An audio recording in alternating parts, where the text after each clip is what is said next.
live in one of those old brick villas in Mangwon-dong, where the stairwell always smells like instant noodles and wet laundry, and the fluorescent tube on the third-floor landing flickers like a dying heartbeat. My door is 302, thin metal, a keypad that sticks in humid weather, and a faded delivery sticker I keep meaning to scrape off. Across the narrow hallway, door 303 has this yellow paper talisman taped above the frame. Red brushstrokes, an official-looking stamp, the kind of protective charm you notice without wanting to, like seeing a bandage on a stranger's wrist and knowing not to ask. It appeared sometime in early March. The old woman who lives there wears a sun visor even indoors and carries her grocery bags like she doesn't trust the handles to hold. She's never said hello in the 8 months I've lived here, but the day that paper went up, I could smell something burning in the stairwell. Mugwort, bitter and green, the kind of smell that coats your tongue. I took a photo and sent it to my group chat as a joke. We've got a shaman on our floor now. Got back a stream of laughing emojis. That should have been the end of it. A week later, drunk on convenience store soju and riding high on social media validation from a dumb video I'd posted, I did something I can't take back. I peeled that talisman off her door and filmed it. Told myself I'd stick it right back after getting the shot, make it harmless midnight content for my followers. The paper came off with that slow, adhesive breathing sound tape makes when it finally gives up. It was heavier than expected. The fibers almost warm against my palm, and the red ink, not really ink, something thicker, like dried blood or old paint, smudged onto my thumb with a color that wouldn't wash off under my bathroom faucet, no matter how hard I scrubbed. I did a mock bow to my phone camera, zoomed in on the naked lint outline above her door frame where the paper had been, then stuck the talisman on my own door for a selfie. My notifications exploded. I stood in my tiny kitchen laughing, eating cold convenience store kimbap over the sink, telling myself I'd return it in the morning when it didn't matter as much, when I was sober, and it would just be a stupid prank I could laugh about. I fell asleep, tasting salt and cheap rice, with this feeling that I'd done something clever and rebellious and adult. The first night felt like punishment arriving right on schedule. I woke up completely paralyzed, where your mind snaps awake but your body stays locked in sleep. I could only move my eyes, and my breathing worked like a broken machine, shallow and mechanical. The room had that too clean silence that happens when the refrigerator motor pauses and your brain scrambles to figure out what sound is missing. At my doorway, just beyond the threshold, the darkness was denser than it should be. Something stood there like a person who can't enter without permission, or won't cross running water without being invited.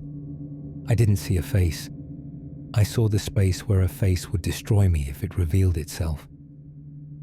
The smell arrived first.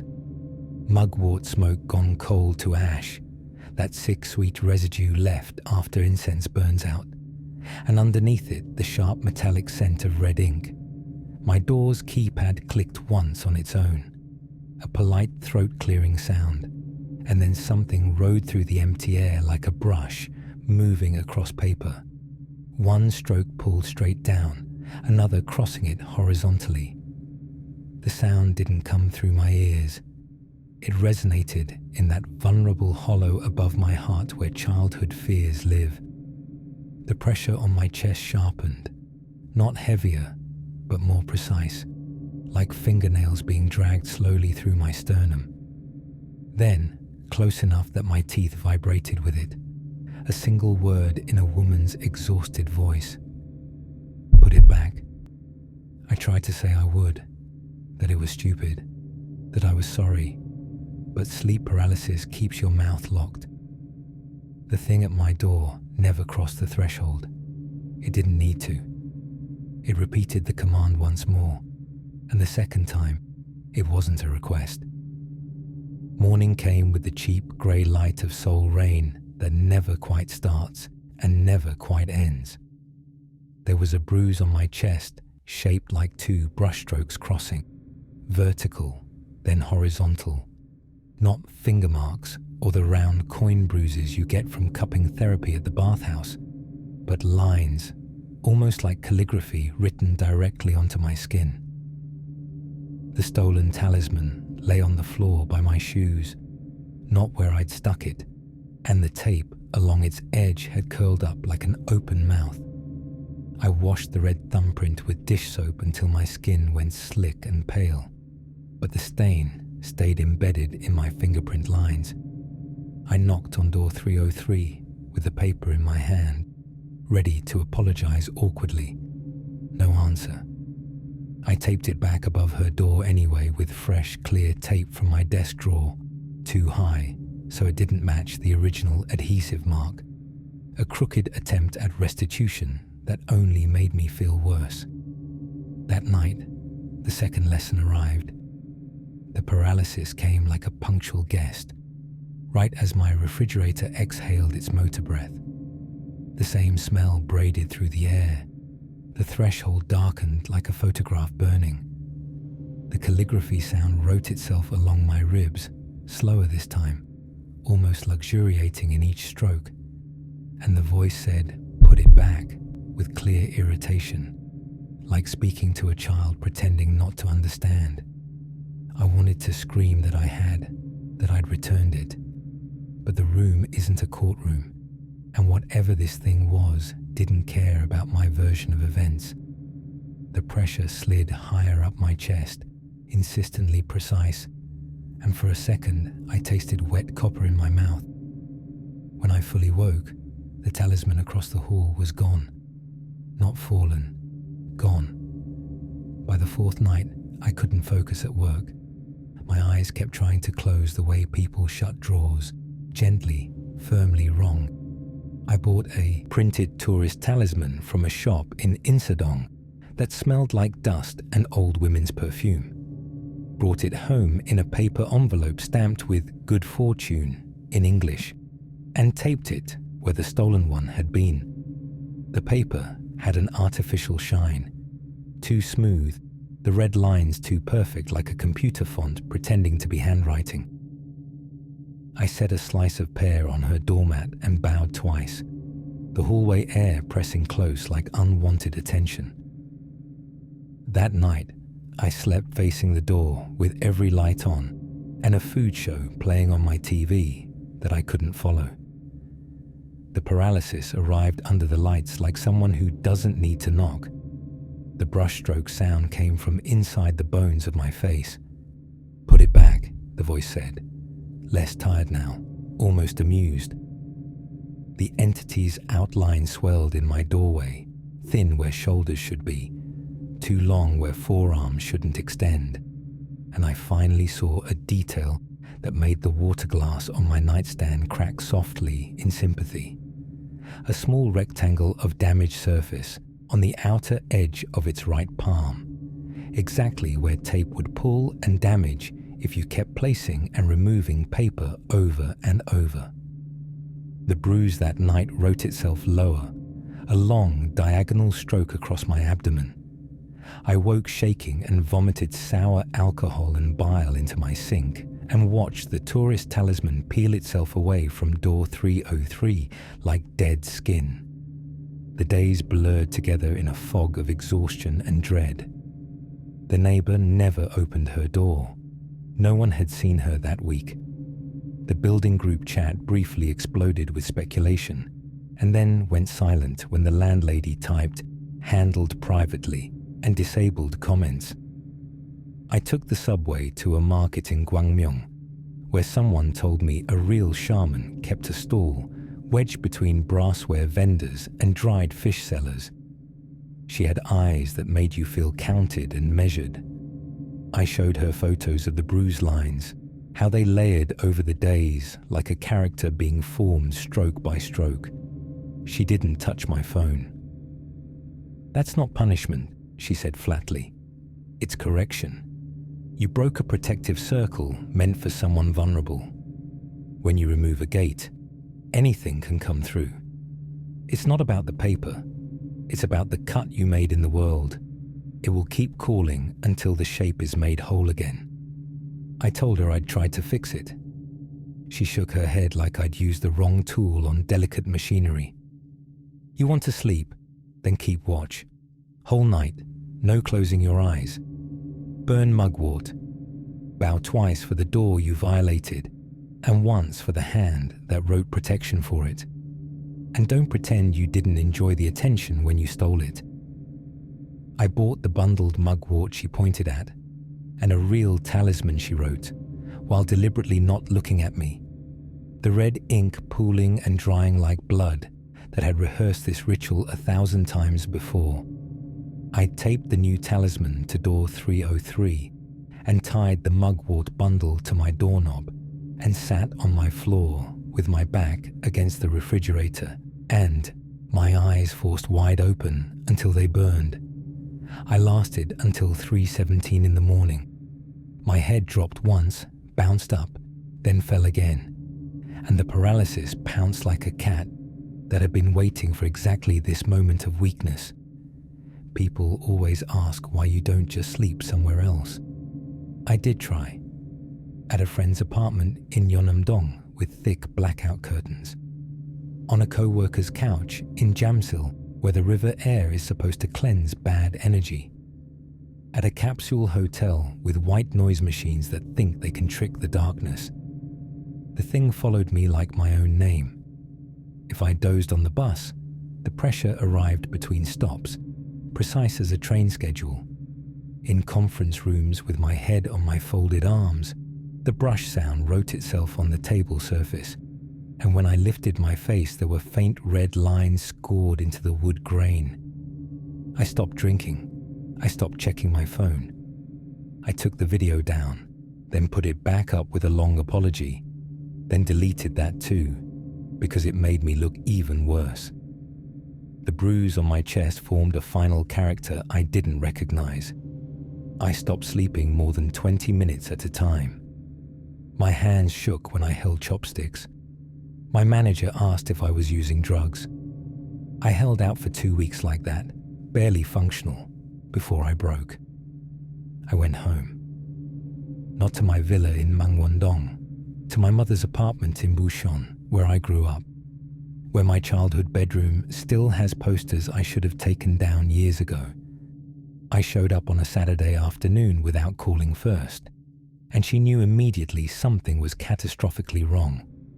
My mother has always had that ability.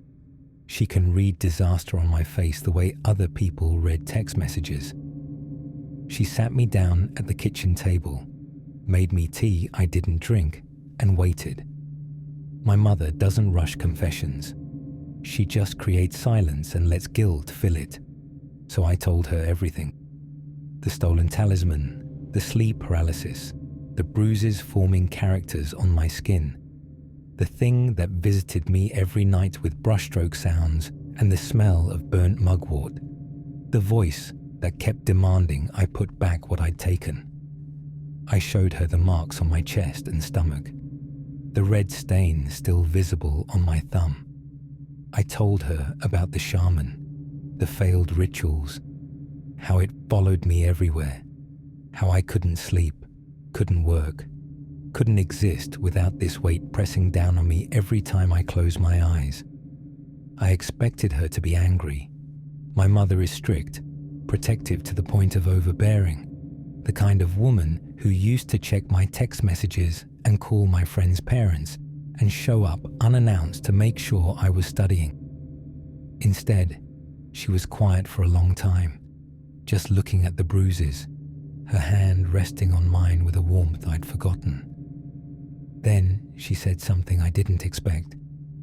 You were always so careless with other people's boundaries.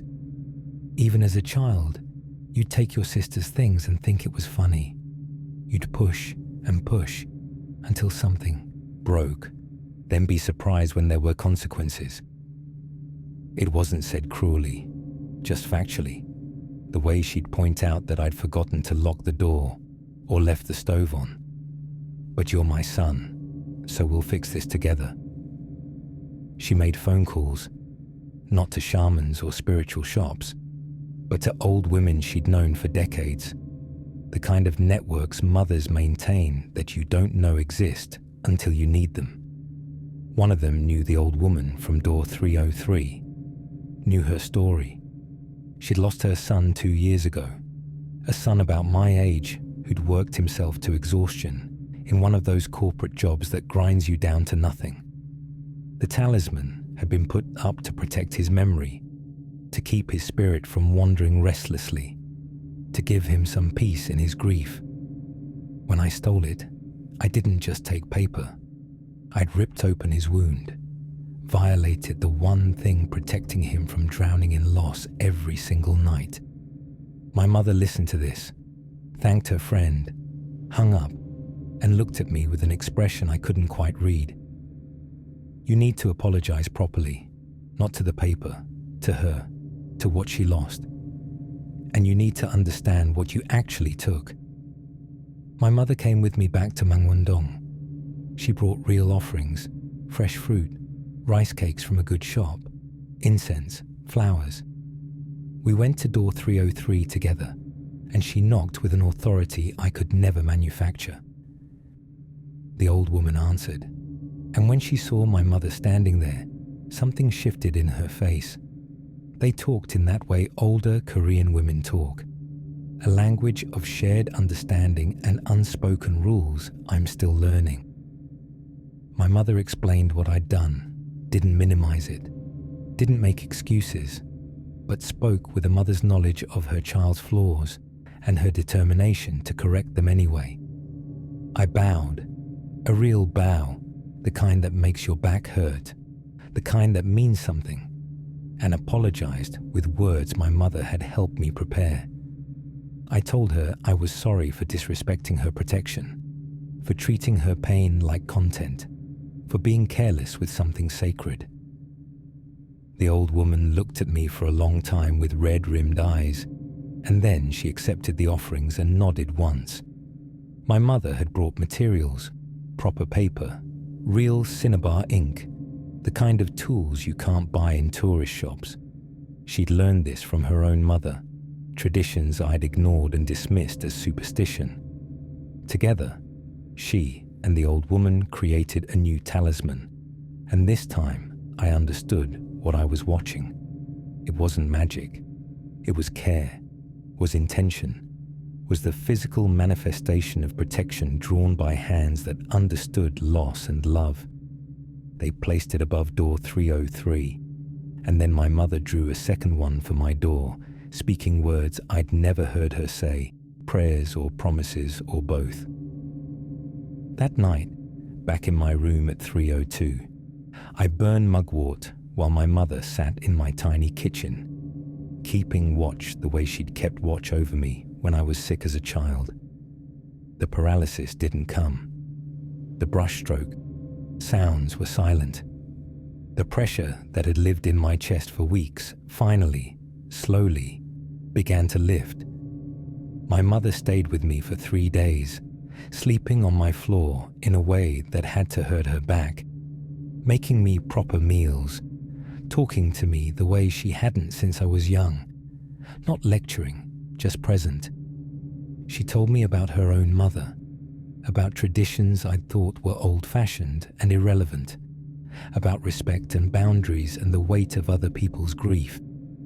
You think these things are superstition, she said, but they're really just reminders. Reminders that other people's pain is real, that you can't take what isn't yours without consequences, that some wounds need protection, and when you rip that protection away for a joke or attention, you let in darkness, maybe supernatural, maybe just guilt and shame, but darkness either way. The bruises faded over the following weeks, stroke by stroke, like an eraser moving backward through calligraphy. I see the old woman from 303 sometimes now in the stairwell. We don't talk much, but she nods at me, and I bow properly in return. I leave offerings on her doormat on the first of each month, fruit, rice cakes, small kindnesses that can't undo what I did, but acknowledge that I understand now.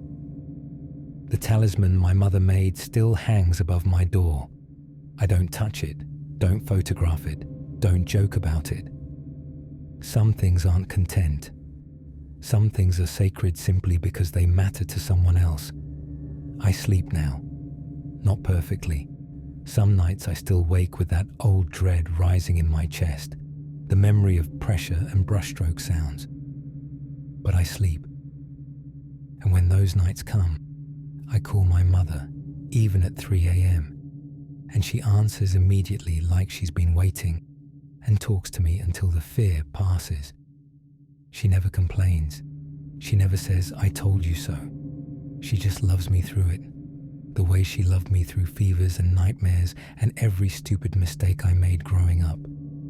If you take anything from this, take this: your mother loved you when you were helpless.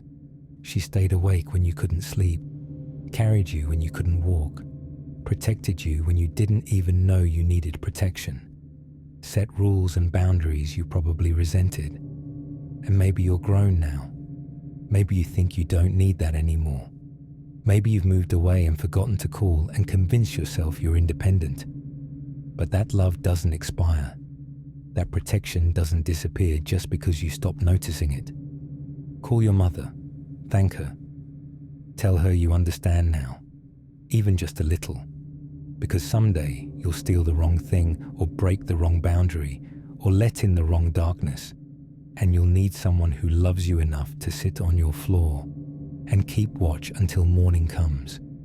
You'll need someone who sees all your flaws and carelessness and stupid mistakes and chooses to help you fix them anyway.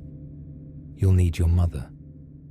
Don't wait until you're desperate and marked and drowning in consequences to remember that she's been there all along, just waiting for you to come home.